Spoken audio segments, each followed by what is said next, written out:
My name is Hylland Eriksen, and I'm a professor of social anthropology at the University of Oslo in Norway, and I'm currently a fellow at STIAS.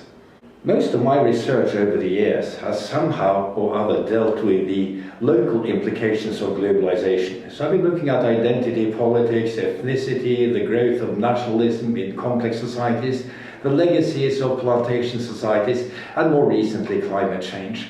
What I've been focusing on for the last 10 years or so is a phenomenon I call overheating, which is the acceleration of acceleration. That is to say, accelerated change, which has taken place in the world since the Second World War. And we can see this in carbon footprint, in the number of plane tickets sold, the number of photos taken in the world, the number of emails sent. There is just too much and no thermostat that can help us to cool down.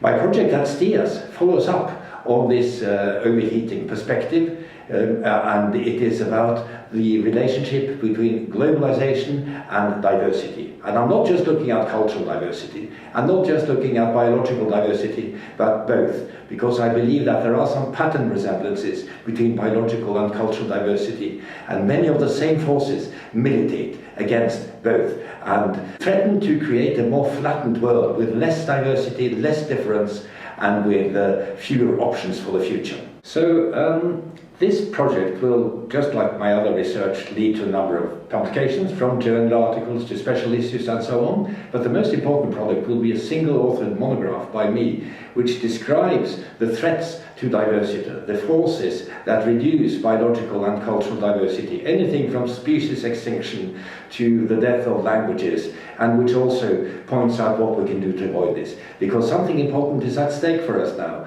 We need to have an open-ended future with different options, and the current situation with more homogenization and less diversity takes many of those options away. So this is both an intellectual endeavor, it's driven by curiosity, but there is also a political side to what I'm doing.